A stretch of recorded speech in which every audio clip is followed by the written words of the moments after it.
तो बिना किसी देरी के आज के इस एक्सप्लेनर में सीधे उस दिलचस्प सफर पर चलते हैं जहां हम देखेंगे कि कैसे सदियों तक गुलाम रही एक जनता ने उठकर अपनी ही जमीन का सबसे बड़ा और सर्वोच्च कानून खुद तय किया। हम भारतीय संविधान के निर्माण की इस पूरी जर्नी को आज डिकोड करने वाले हैं। आज के हमारे इस एक्सप्लेनर का ब्लूप्रिंट कुछ इस तरह का होगा। 1. संविधान की जरूरत। 2. संविधान सभा का गठन। 3. ऑब्जेक्टिव्स, रेजोल्यूशन और आज़ादी। 4. ड्राफ्टिंग कमेटी और उसका निर्माण। और आखिर में 5. कुछ अहम आलोचनाएं और तथ्य। तो सबसे पहले बात करते हैं सेक्शन 1 की। संविधान की आखिर जरूरत ही क्यों पड़ी? इस बड़े से राजनीतिक सिद्धांत को समझने के लिए जरा एक बहुत ही आम सी स्थिति की कल्पना कीजिए।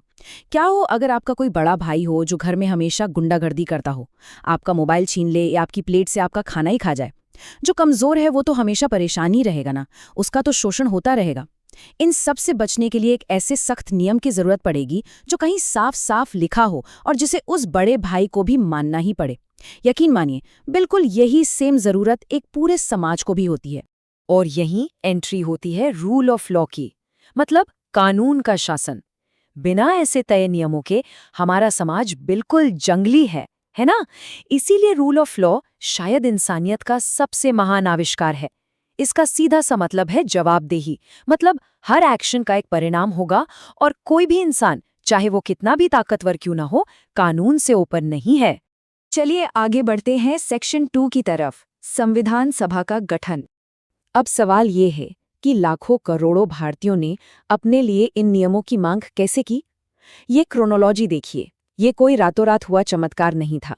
1934 में कम्युनिस्ट विचारक एम.एन. रॉय के पहले आइडिया से लेकर 1935 में कांग्रेस की ऑफिशियल डिमांड तक बात पहुंची। 1938 में नेहरू जी ने वयस्क मताधिकार की बात रखी। हमने 1940 का अगस्त ऑफर और 1942 का क्रिप्स मिशन ठुकरा दिया। और अंततः इतने लंबे संघर्ष के बाद 1946 में ब्रिटेन ने हार मानकर कैबिनेट मिशन प्लान के तहत एक संविधान सभा को मंजूरी दे दी। अब थोड़ा सा इसके पीछे के गणित पर नजर डालते हैं। शुरुआत में कुल 389 सीटें तय की गई थीं, और ये नंबर यूं ही हवा से नहीं आया था। रफली हर 10 लाख की आबादी पर एक सीट का अनुपात रखा गया था। इसमें 292 सीटें सीधे ब्रिटिश प्रांतों के लिए थीं, 4 चीफ कमिश्नर प्रांतों के लिए और 93 सीटें रियासतों यानी प्रिंसली स्टेट्स के लिए रखी गई थीं। यहाँ एक बड़ा दिलचस्प कंट्रास्ट है जिस पर हमें ध्यान देना चाहिए। ब्रिटिश प्रांतों वाले सदस्य सीधे जनता द्वारा नहीं चुने गए थे, बल्कि प्रांतीय विधानसभाओं ने उन्हें सिंगल ट्रांसफरेबल वोट सिस्टम से अप्रत्यक्ष रूप से चुना था। वहीं दूसरी तरफ प्रिंसली स्टेट्स के राजा महाराजाओं को ये आज़ादी दी गई कि भाई आप सीधे अपने प्रतिनिधि को नॉमिनेट करके भेज दीजिए। तो जुलाई-अगस्त 1946 के चुनावों ने क्या तस्वीर पेश की? इंडियन नेशनल कांग्रेस ने 208 सीटों के साथ एक बहुत बड़ी मेजॉरिटी हासिल की। मुस्लिम लीग को 73 और बाकी अन्य को 15 सीटें मिली।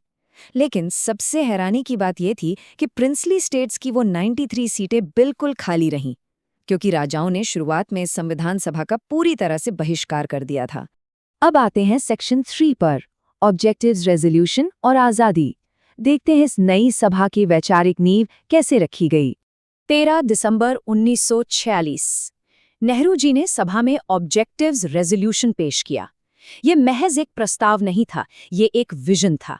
उन्होंने एक 8 सूत्रीय प्रस्ताव रखा जिसमें साफ घोषणा की गई कि भारत एक स्वतंत्र संप्रभु गणराज्य होगा। इसमें कहा गया कि सत्ता सीधे जनता के हाथों से आती है और इसमें न्याय, समानता और पिछड़े वर्गों के लिए विशेष सुरक्षा का बहुत ही कड़ा वादा किया गया था। इसके बाद आया 1947 का इंडिपेंडेंस एक्ट, जिसने इस सभा को एक पूरी तरह से संप्रभु यानी सवरन बॉडी बना दिया। और मजे की बात देखिए, इन्होंने बहुत ही शानदार तरीके से एक साथ दो रोल्स निभाए। जब ये लोग संविधान बनाने के लिए बैठते तो अध्यक्षता डॉक्टर राजेंद्र प्रसाद करते थे, लेकिन जब यही लोग देश के आम कानून बनाने के लिए मिलते तो जीबी मावलंकर उसकी अध्यक्षता करते थे। एक ही सभा पर काम दो। लेकिन इसी बीच आज़ादी के साथ साथ विभाजन की एक बहुत ही दर्दनाक हकीकत भी सामने आ चुकी थी। मुस्लिम लीग के सदस्यों के चले जाने से जो सभा कभी 389 लोगों की हुआ करती थी, उसकी कुल ताकत घटकर सिर्फ 299 सीटों तक रह गई। चलिए अब चलते हैं सेक्शन 4 पर, ड्राफ्टिंग कमेटी और इस संविधान का असल निर्माण।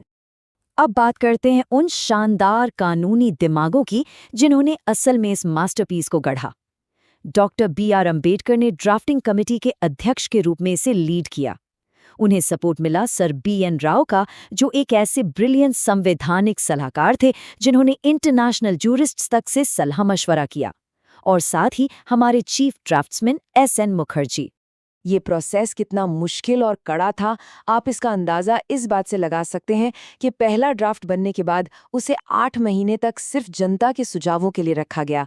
उसके बाद पहली रीडिंग हुई, फिर दूसरी रीडिंग में तो एक-एक क्लॉज, एक-एक लाइन पर ज़बरदस्त बहस और विश्लेषण हुआ, और तब जाकर तीसरी रीडिंग के बाद इसे फाइनली पास किया गया। यहाँ एक बहुत ही इम्पॉर्टेंट टेक्निकल डिटेल है जो अक्सर कंफ्यूज करती है, एनैक्टमेंट बनाम एनफोर्समेंट। हमारा संविधान 26 नवंबर 1949 को ही पारित यानी एनैक्ट हो गया था, और उसी दिन नागरिकता जैसे कुछ जरूरी नियम लागू भी कर दिए गए थे। लेकिन इसे पूरी तरह से एनफोर्स किया गया 26 जनवरी 1950 को। क्यों? ताकि 1930 की उस ऐतिहासिक पूर्ण स्वराज की घोषणा को हमेशा के लिए अमर किया जा सके। और अब आखिर में सेक्शन 5, आलोचनाएं और तथ्य। किसी भी ऐतिहासिक घटना को गहराई से समझने के लिए उसके दोनों पहलुओं को देखना जरूरी है। कुछ आलोचकों का कहना था कि ये एक सॉवरेन बॉडी नहीं थी, लेकिन ऐतिहासिक संदर्भ देखें तो 1947 के बाद ये पूरी तरह आज़ाद और संप्रभु हो चुकी थी। कुछ ने कहा कि इसमें सिर्फ कांग्रेस या एक खास धर्म का दबदबा था, लेकिन डेटा बताता है कि इसमें सभी प्रमुख समुदायों, अल्पसंख्यकों और महिलाओं की भी भागीदारी थी। हाँ, ये सच है कि अप्रत्यक्ष चुनाव थे, लेकिन इसमें देश के प्रमुख स्वतंत्रता सेनानी शामिल थे।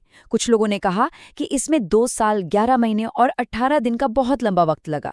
लेकिन जरा सोचिए, भारत जैसी इतनी विविधताओं वाली जमीन को एक धागे में पिरोने के लिए क्या ये समय बिल्कुल सही नहीं था?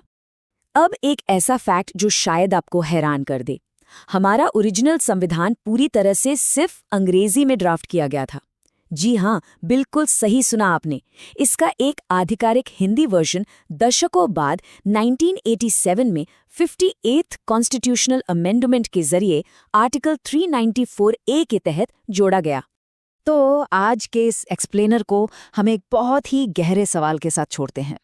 दुनिया भर के 60 से ज्यादा देशों के संविधानों को खंगालने और लगभग 3 साल की दिन रात की मेहनत के बाद बना ये ऐतिहासिक दस्तावेज, क्या ये हमारी इस विशाल और विविधताओं से भरी रिपब्लिक को आने वाली कई सदियों तक इसी तरह जोड़कर रख पाएगा?